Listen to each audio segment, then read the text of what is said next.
So the Tomahawks are in question. Donald Trump hinted that he has supposedly made a decision about whether to supply this weapon to Ukraine.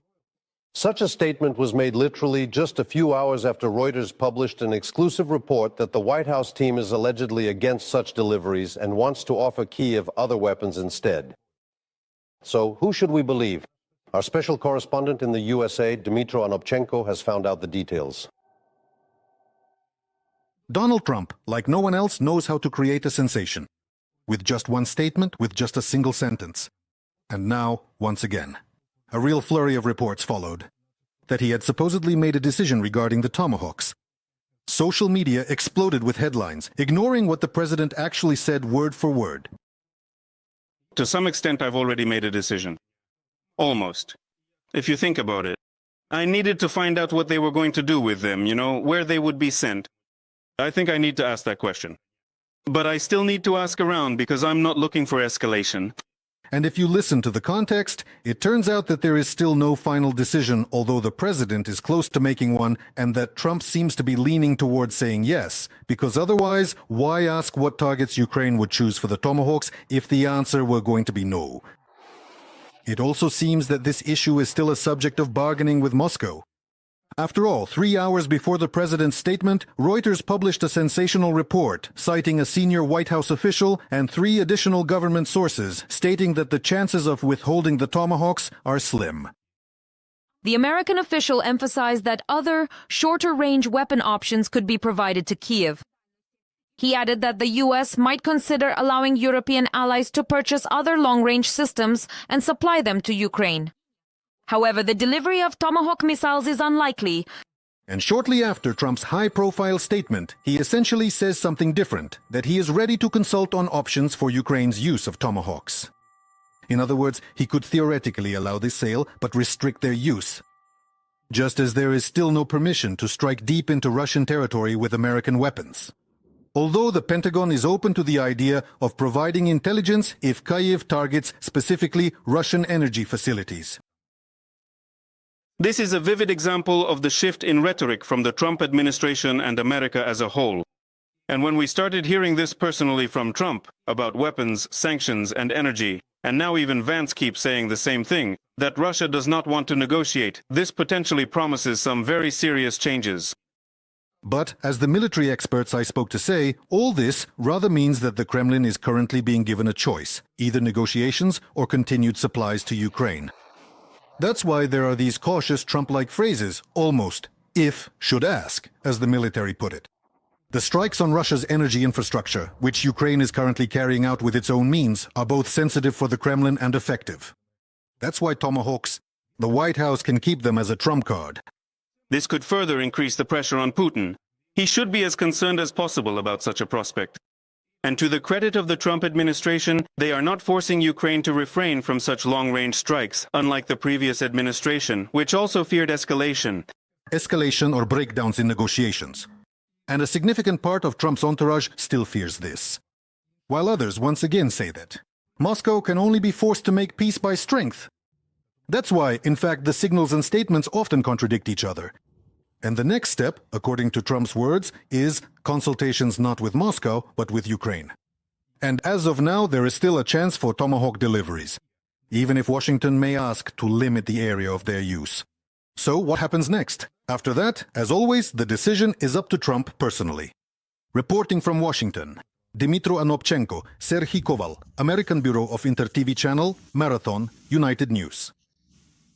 On Monday, the upper chamber of the U.S. Congress once again failed to pass resolutions that could have ended the government shutdown, that is, the suspension of government operations due to lack of funding.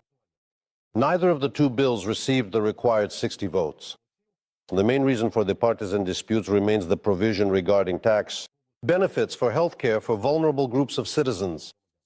At the same time, the shutdown in the U.S. has not affected arms deliveries to Ukraine. President Volodymyr Zelensky said this the day before. Now, for a more detailed discussion about the situation in the U.S. and its impact, I'll be speaking with political expert Petro Oleszczuk. He is joining us live. Mr. Petro, welcome. Yes, hello there.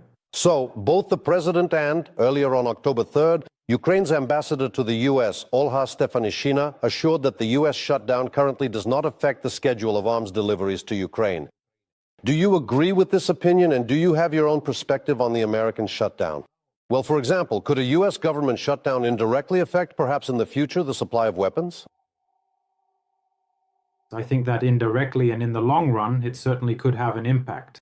Another thing is that I still don't think this shutdown will last very long, because ultimately it's about internal American affairs, internal American issues. And the fact that, for example, this topic is now being used in the US as part of yet another round of inter-party disputes doesn't mean it won't end in some kind of compromise. It's just that at this stage, the disagreements among American politicians are too serious. But on the other hand, the issue itself is also very serious, because it concerns the funding of the public sector and government employees. And ultimately, I believe that American politicians will find an appropriate compromise, will find a way to resolve this problem. So personally, I don't think this shutdown will last very long. If it were to last a very long time, well, of course, it would affect everything. And that's obvious, but first and foremost, it would affect the United States itself. So here, as they say, I still rely on American lawmakers. Now, on to another topic. I'd like to ask you something. Donald Trump announced that he has, to a certain extent, made a decision regarding the supply of Tomahawk missiles to Ukraine. This was reported to Ukraine by Ukrainska Pravda, citing a live broadcast from the White House. In your recent comment for, I believe, Lviv Media, you specifically mentioned that, well, there are certain actions that allow us to look at the prospects of cooperation between Ukraine and the U.S. more optimistically. This restrained optimism, these words from Trump about how it turns out that the Russian-Ukrainian war is the most difficult conflict that could not be resolved, and that it's necessary to bring Putin and Zelensky together. The only way we can truly do it, Trump said, is from a very strong position of undeniable strength. Does all of this together, when considered carefully, genuinely give us hope that these Tomahawk missiles could, in principle, realistically be sold to Ukraine? Or on the contrary, is this just, an elaborate exercise in political rhetoric right now between the United States and Russia? Well, it really does quite strongly resemble exercises in political rhetoric. In fact, I think everyone is acutely aware that just recently, President Putin himself made a very significant statement that, for example, the act of supplying these very powerful Tomahawk missiles to Ukraine would absolutely destroy the future prospects of Russian-American relations. And this is a serious concern. And essentially, Trump's current statement is a kind of indirect discussion with Putin and a hint on his part that, in principle, he is ready for this kind of game format. To make concessions if you want to pressure us and intimidate us in a certain way. So for now, we are witnessing exactly this kind of indirect discussion format. I still firmly believe that Donald Trump, despite all the challenges and difficulties, genuinely hopes that his public statements and this rather unpleasant, from his personal point of view, prospect for the Russian Federation might ultimately force them to agree to meaningful negotiations after all. And I truly believe that, in Trump's strategic mind, all these compelling arguments should significantly influence Vladimir Putin so that he ultimately agrees to these crucial negotiations, and there is absolutely no further need to use additional arguments or pressure tactics. But most likely this will not work. And it is obvious that the Russian leader is ready for further escalation. Therefore, in the end, Trump will have to make some appropriate decisions regarding this matter, because he also won't be able to just keep making threats endlessly.